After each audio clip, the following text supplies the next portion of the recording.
Well, Sham. You know, about 2-3 years ago, when we visit somebody, we used to say Assalamu alaikum, and when we go out, we say Khud Hafiz.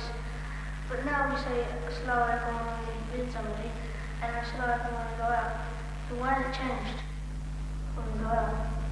It is not a change. It was previously it was a change. This is the right thing now. Assalamu alaikum is both for when you enter and when you go out, when you exit. So Khud Hafiz is an Urdu way of wishing someone well. In the Arabic version of Khud Hafiz is Fi Amanillah, in the protection of Allah. So some people say in the protection of Allah when they leave. So it's not forbidden, but the normal way is Assalamu alaikum even when you come or you go out, it's one and the same thing for both. Please.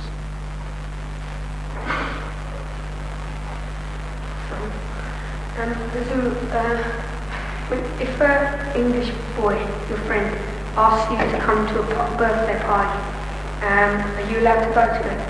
Pardon? If an English boy Yes. asks you, gives you an invitation to come to a party, You can go there, no harm. no, if there's music and that's the party. If they do what? If there's music, Well, this is an age, you can't escape music. It's impossible. In the streets, everywhere, in hotels, music all around. How can you avoid listening to music? can I ask you another question? Yes, you can. Someone has told me that in the Quran it says that you mustn't call people nicknames. That's right. Because if someone's got a nickname, like their name's Adnan and they've got a nickname called Papu. That is not what is said in the Holy Quran. That is what is said is Tanabazu bil alqab means to distort other people's names by way of derision, just to mock at them or to belittle them, to insult them, to hurt them in any manner. For all these wrong intentions, to call somebody with a different name than he has, that is called La Tanabazu bil Alqab. But out of love, if you call somebody a papu or anything else, this is not what the Holy Quran means. Because he said any sort of name. Pardon? Any sort of nicknames. Any sort of nickname. No, nickname is not used in the Holy Quran at all. The word nickname is an English version. The Holy Quran only says La Tanabazu bil Alqab, which means what I have just told you, to distort somebody's name against his wishes, to hurt him in any way. That is Tanabazu bil Alqab. It is not just nickname which Allah prohibits.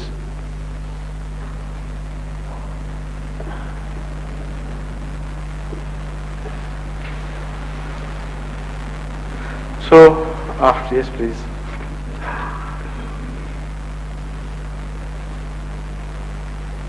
So Muhammad Abdul Rashid is feeling very impatient now, huh? Yes please. Huzur, would you kindly tell us who is your favorite poet in Urdu language? And whoever it is, would you tell us why? As far as the favorite poet is concerned, that you can hear in my khutbahs or my addresses, most often than not, it is Ghalib whom I quote. So obviously he is my favorite poet. And why? Because for every situation, you find an appropriate verse of Ghalib to apply. He is a universal poet in the sense that he speaks on every situation and beautifully depicts in what you want to say for that particular situation. So he has better words than you could think of. That is what he says himself, about himself. देखना तकरीर की लज्जत के जो उसने कहा, मैंने ये जाना कि गोया ये भी मेरे दिल में है. Look at the beauty of the expression, that whatever he said, I thought it was already in my heart. So that is where he analyzes himself. This is the most fitting tribute to his poetry. So now, Chaudhry Muhammad Abdul Rashid Sahib, now you can occupy the floor. Yes, please. I have two questions in mind. To begin with. One has three parts and one has one part. Beautiful. One has three parts and one has one part. And each part is further divided into... Yes. That's what I want to say. Yes, yes. So in Surah Yasin, sir, Allah Ta'ala has said 7 times Mubin. They use the word Mubin. Imam Mubin, Gulab Mubin, Zilalul Mubin. And I got all the ayat with me if you want. Please continue, yes. You see, I want to know if you could kindly explain the meaning, the true meaning of the word, and why is used so often in one surah, the way Allah Ta'ala has intended. Allah says, وَكُلَّ شَيْءٍ أَحْصَيْنَاهُ فِي إِمَامٍ Kulla Shain. وَكُلَّ شَيْءٍ أَحْصَيْنَاهُ فِي إِمَامٍ مُبِينٍ. Shall I carry on there? Yes, yes, yes. وَمَا عَلَيْنَا إِلَّا الْبَلَاغُ الْمُبِينُ إِنِّي إِذًا لَفِي ضَلَالٍ مُبِينٍ إِنْ أَنْتُمْ إِلَّا فِي ضَلَالٍ مُبِينٍ لَا تَعْبُدُوا الشَّيْطَانَ إِنَّهُ لَكُمْ عَدُوٌّ مُبِينٌ إِنْ هُوَ إِلَّا ذِكْرٌ قُرْآنٌ مُبِينٌ أَوَلَمْ يَرَى الْإِنسَانَ أَوَلَمْ يَرَى الْإِنسَانُ أَنَّا خَلَقْنَاهُ مِنْ نُطْفَةٍ فَإِذَا هُوَ خَصِيمٌ مُبِينٌ. And then إِنْ هُوَ إِلَّا ذِكْرٌ قُرْآنٌ مُبِينٌ. Zikrun? ذِكْرٌ قُرْآنٌ مُبِينٌ. وَقُرْآنٌ Mubin. Would you kindly explain What? the meaning of Mubin? Mubin is something which is evident, which is apparent, which has no secret about it, which is clear and which is clarifying. So in each situation where it is used, it has the same connotation. When it is used about Zalal, it means manifest error, which is apparent. One does not have to investigate whether that is wrong or right. So any error which is obvious and self-evident, that is called Mubin. Amamim Mubin means a path which is apparent, which you do not have to search for. It's just open before you. It's for you, for the taking. So that sort of meaning is imparted by the word Mubin to the situation where it is used. Have I made myself Mubin or not yet? Oh, thank you. Yes, please. That was the first part? No, well, that I'll come back again. I'm not ready yet. Yes, I have a question there, which is not really. Right, yes. This is, I was reading yesterday, Sipara, chapter 20th, and Allah Ta'ala has said in that about Hazrat Moses, that he went to get the fire. But he went to what? He went to get Chingari, fire. Yes, yes. And he found Allah Ta'ala. Instead. Yes. Well, you can say, you led me to it, sir. Yes. I didn't mean instead. Anyway, this was, it's very beautifully said in the way it is said in the Holy Quran. Thank you. And then comparison is with Hazrat Muhammad Mustafa sallallahu alaihi wasallam. He goes to Ghar Hijr. And Hira. And then Ghar Hira. And Allah Ta'ala starts giving him the first lesson in the Holy Quran. Yes. Ikra bismi rabbika allazi khalaq, khalaqal insana min alaq. My question is, sir, could you kindly give us the background of these two incidences? Number one. Number two is it true, sir, when any surat was revealed, Bismillah ar-Rahman ar-Rahim was part of it? And number three, sir, when the second Bismillah ar-Rahman ar-Rahim was taken as a part of the surah, whichever was revealed. Number three, sir, when Allah Ta'ala revealed this verse, He didn't say Bismillah ar-Rahman ar-Rahim. Is that a special reason? I wonder if you could explain these three, please. 3 or 4? You lost count, in fact. The first two verses applicable to different situations. So there are two. The first. But There you are got two. the question. Pardon? I hope you got my question. Questions, you mean? Yes, sir. Yes, Yes. The situation which you say has so beautifully been described in the Holy Quran is again self-evident. You know what the situation is. So what are you asking about? The fact is that Hazrat Musa saw a light, flickering of lights. He was in need of fire. He thought it was somebody's fire kindling over the mountain. So he went for that material fire. But instead what he saw was a sign of Allah, and instead of getting the material fire, he got the light of Allah instead. So this is the ways of Allah as depicted in the Holy Quran, that people go or deserve small things, but Allah bestows upon them much larger than they desire or they want what they want or what they deserve.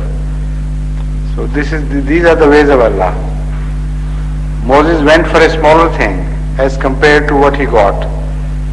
So even if you strive very little in the path of Allah, His reward is out of all proportion to your striving and labor. That is the significance of this incident.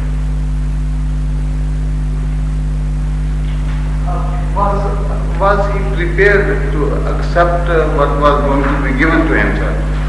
He did accept it. He did accept it, didn't he? He did, yeah, but it was a big surprise for him, you see. So what? So it was a surprise for Hazur Sallallahu Alaihi Wasallam. What then? I mean, what is the question? The question is, I want to know the background. You see, what the point is, that this is a sign of the truths of the prophets, that they don't intentionally seek prophethood. They never, in their innocence, they never believe or never aspire for such a thing. They are so humble in nature. They have no design. So both these incidents tell us that whatever was bestowed upon Moses, or whatever was bestowed upon Hazrat Muhammad Mustafa Sallallahu Alaihi Wasallam, was not out of their desire or design, because their natural reaction was that of extreme surprise. They were not prepared at all for what they were given. So that shows the inner thinking of the prophets, that they are completely innocent of that responsibility which is ultimately thrown upon them, without any desire in the least. So when the people turn to them and say, you have concocted things, you want to become a big man and this and that, all that is belied by their first reactions.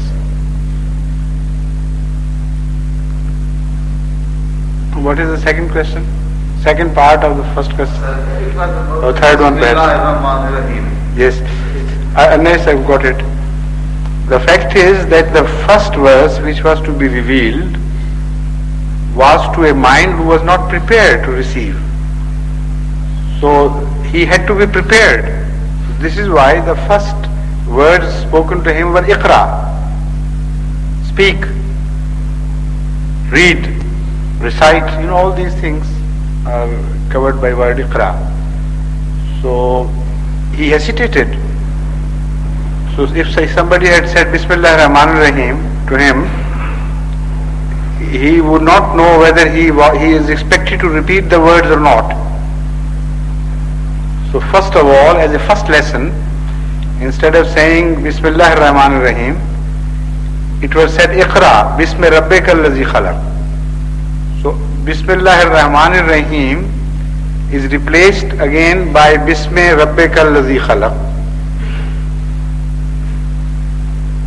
You recite in the name of that being who has created. So you are bound to follow him, you are bound to accept his orders, that sort of thing is imperative. And the reason of that order is also mentioned in this Bismi Rabbika allazi khalaq. Because he is your creator, so you have to obey, whether you like it or not. So when this was revealed, then Bismillah of this verse, surah, came later on to be placed before this. In order of revelation, it is not necessary that in order of revelation, whichever precedes must precede. It is neither necessary about the surahs nor about the verses.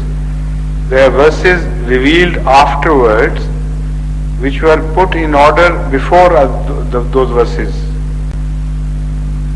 which were revealed later on. Which were revealed earlier. Those verses which were revealed earlier, precedence was given over them in many instances to the verses which were revealed later in time. So the surahs which were revealed earlier put much behind in order of the arrangement of the Holy Quran.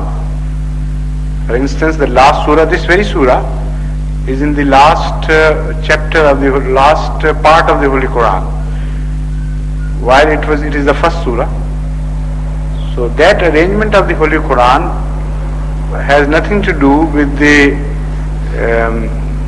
chronology of its revelation. The arrangement was made under instructions from Hazrat Jibreel. Allah instructed him to help Hazur Akram Sallallahu Alaihi Wasallam organize the Holy Quran in its permanent position. So the order of revelation was different. It was to meet the requirements of that time. But the permanent order of the Holy Quran was designed to be different, which was to stay forever. So this is why there are differences between revelation, the time of revelation, and the placing of that verse or surah.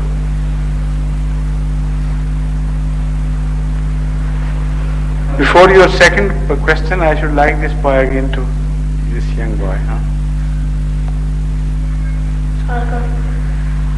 So are Muslims allowed to be cremated when they die? Cremated, it's quite right. Yes. Are Muslims allowed to be cremated when they die? No, this is not the practice in Islam. They are expected to be buried. If someone wanted, instead of from the Holy Quran and from the tradition of Hazur Sallallahu Alaihi Wasallam and his practice, all that we know is that the Muslims should be buried. Nowhere in the remotest there is a mention that any Muslim was ever cremated, or in the Holy Quran there is no mention of other prophets who got cremated or who permitted their followers to be cremated after death. So that is against the practice of Islam. So why do Hindus believe to be cremated? Because they are not Muslims. They follow their own religion, their own customs.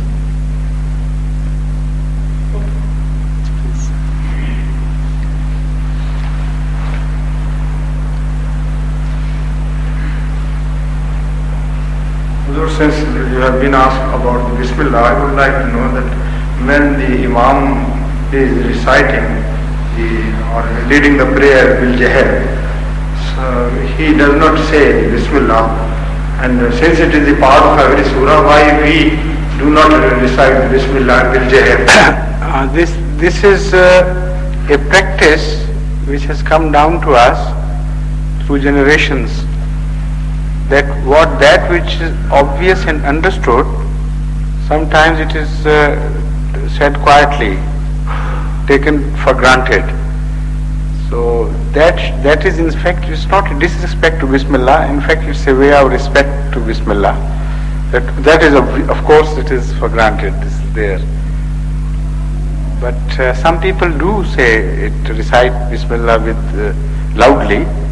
For instance, Shafis, they believe in reciting Bismillah loudly, and they do, and there is no objection. Either way, it's okay. Please.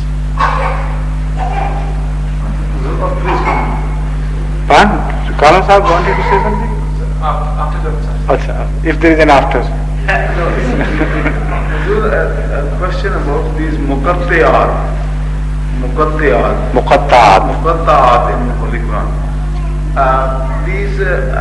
The way they were revealed, sir, they have Alif Lam Ra. This is what we mean by Alif Lam Mim. These were, how were they interpreted and translated later on? These short words which Allah Ta'ala has used from time to time. In Surah Qaf, Qaf means Qadir, Allah Ta'ala is Qadir, And would you kindly explain how these came up? And you better read Tafsir Kabir. In the first very opening chapter of Surah Baqarah, there is one part of Muqatta'at called Alif Lam Mim. So on that, Hazrat Muslim Maud has written a very satisfying article, very detailed article, and it would take quite some time to explain all that. So you better read that.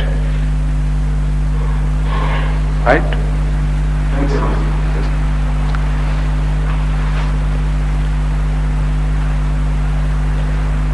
Is there any special significance in the spring season during the earlier part or throughout the history of Ahmadiyyat? Even in our lifetime, we've seen many manifest signs of Allah happening in the spring season. And Hazrat Masih Maud also has said, "Fir bahar aayi, खुदा की बात फिर पूरी हुई, फिर बाहर आई तो आए जलजला सल्ज के आने के दिन."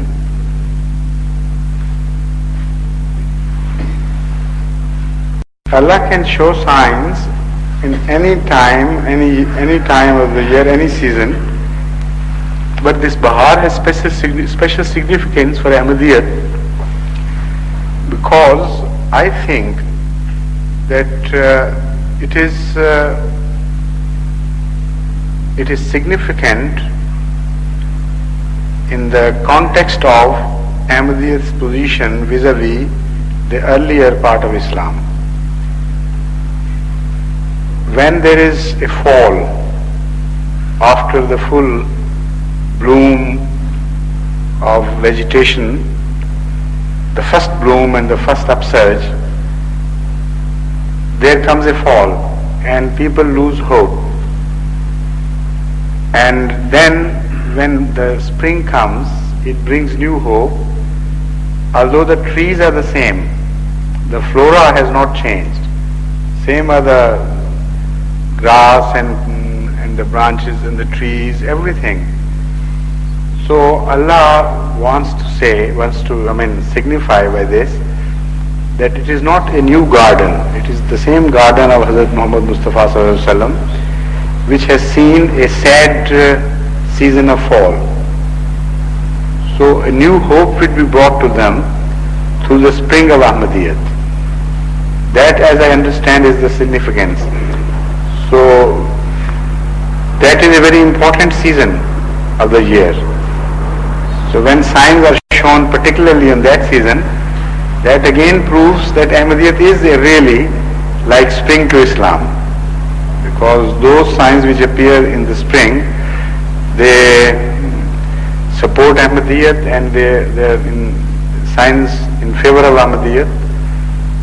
So it is further proof that it's a good omen for the rest of the people, the rest of the world. Yes, please.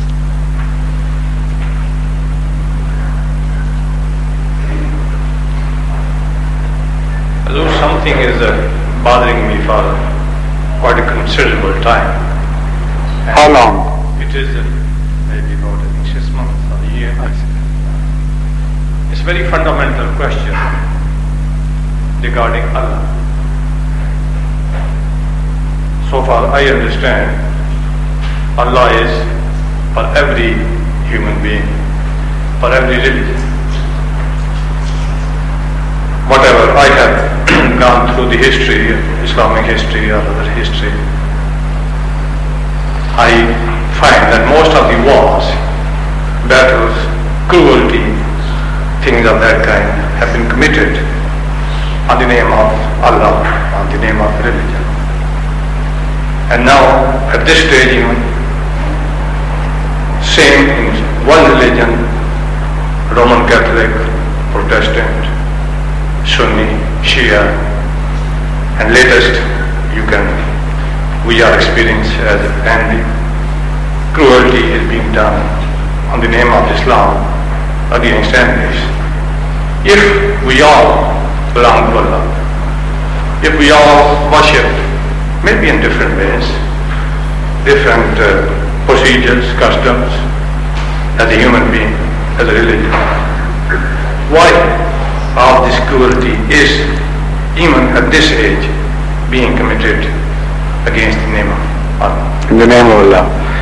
First of all, kindly rectify your concept of history. I don't know where you picked up this idea that according to the history of man as such, religion has been the most important factor in perpetration of cruelties. This is not correct. Most of the wars in the history of man have never been fought in the name of religion. They have been fought for secular reasons, for political reasons, or for any other reasons, that is overtly. And sometimes they are fought covertly. That is, the true reason is not revealed, but a reason is attributed to those wars. The wars have always been secular, and most of the wars I am talking about. And sometimes they say, like the British used to say, that they are fighting for the sake of peace, while the other party is fighting for the sake of war. But some party is fighting for the sake of peace. In the name of peace, a war is fought. So, in a good name, sometimes a war can be fought justifiably or unjustifiably. Maybe it is just the purported intent and not the real intent. So people have been attributing the reason for fighting wrongly and unjustifiably to religion, as they have been attributing it to peace. So those people who fight in the name of religion, it should not be, they should not be given the license that whatever they claim, that should be accepted. Why should that claim be accepted? Unless they justify the war with religious argument. This is exactly what the Holy Quran tells us. The Holy Quran tells us that even those wars, I mean they are much limited in number than the rest of the wars. As I have told you, the order of preference would be order of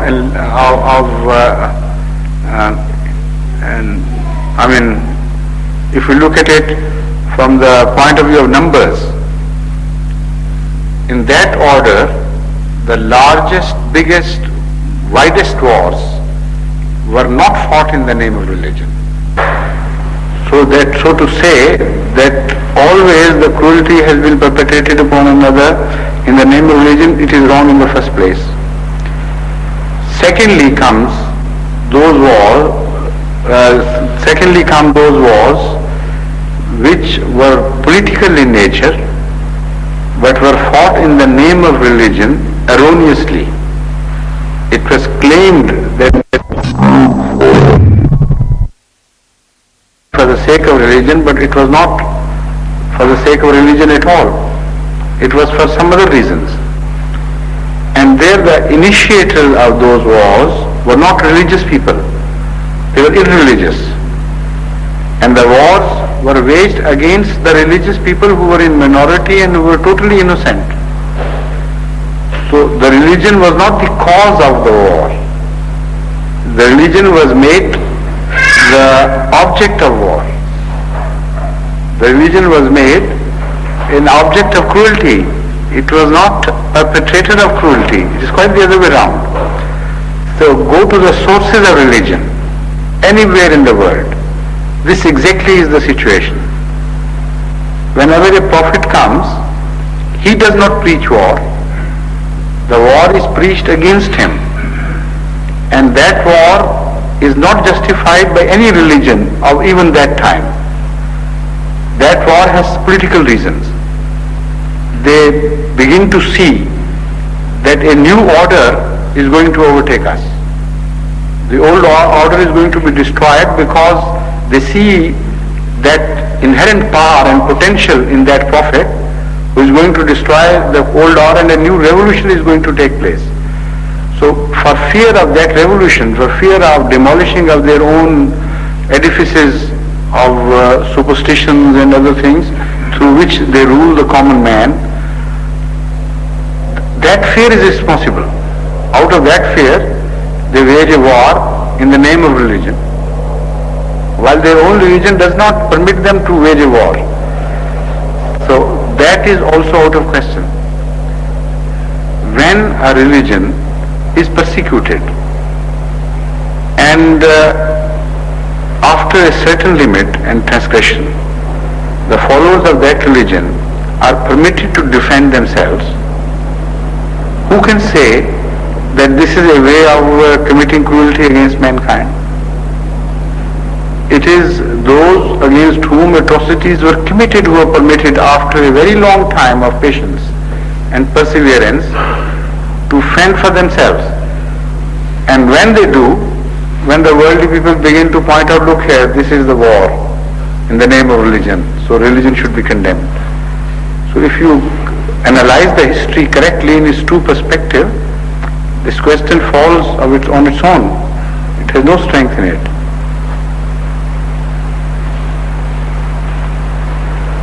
Yes? Yes, please. You're a newcomer. Who are you, by the way? Huh? Well, go there and then introduce yourself.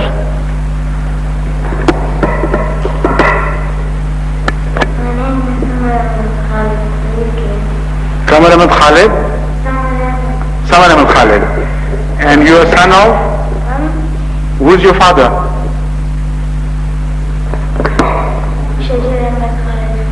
हाँ? फरूक साहब कहाँ हैं वहाँ बैठे हुए हैं यहाँ इसी है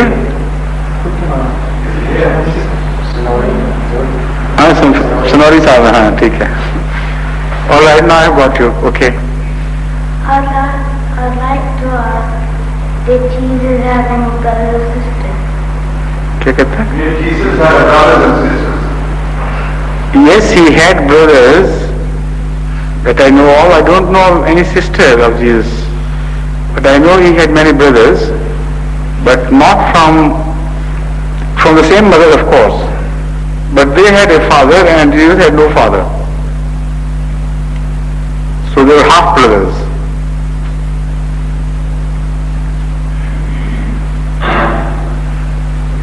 Mary married Joseph, and from Joseph she also gave birth to many children. They were half brothers to Jesus, peace be upon him.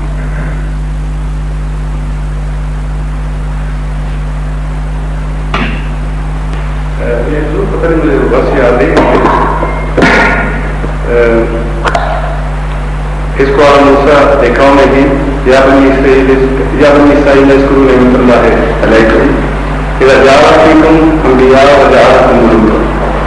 The first portion which ये है कि आप सब do you remember this verse? The first portion is the Anbiya. हाँ वो तो है लेकिन when you don't remember it, don't recite it. Just tell me the meaning. The meaning is that when he asked to his people, when he said, remember that Allah has blessed you with the prophethood and the kings. He will raise money with the kingdom. Right. The first portion I understand, and what was it is I think it referred to as the Bani Israel. And it's the Moses who is referring. So who were the kings? Kings in Bani Israel? Yes, before Moses.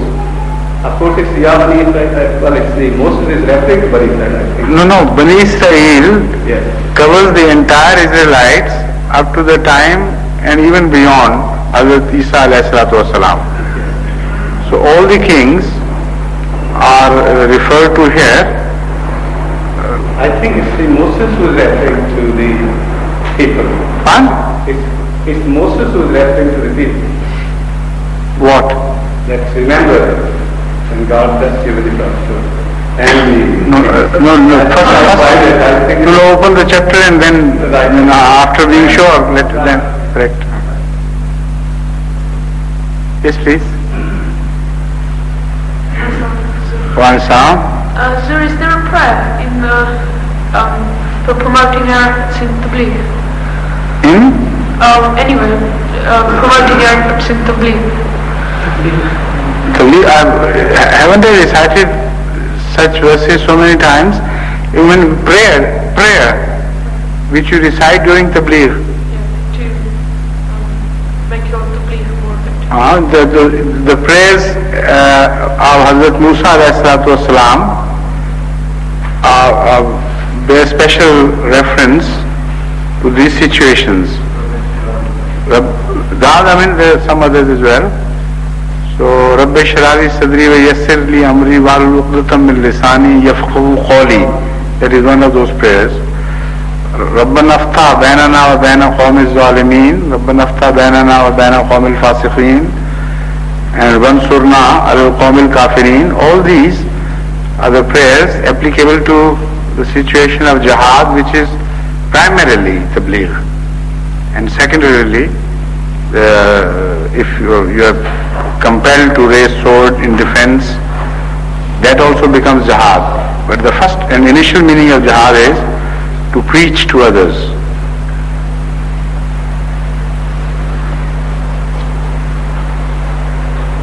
Please.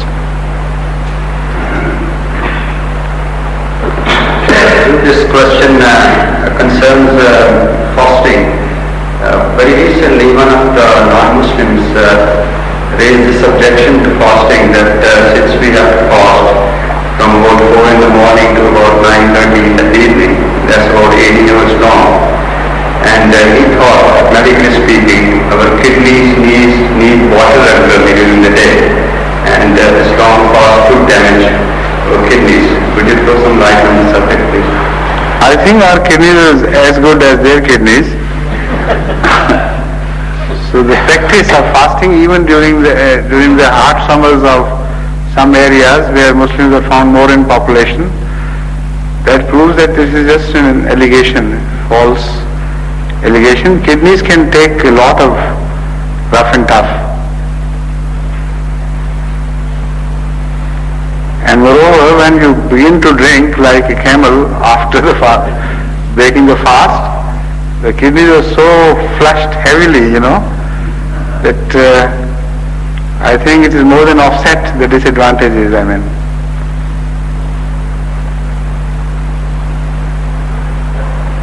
So or shall we say the prayer now, Adhan keh dein phir?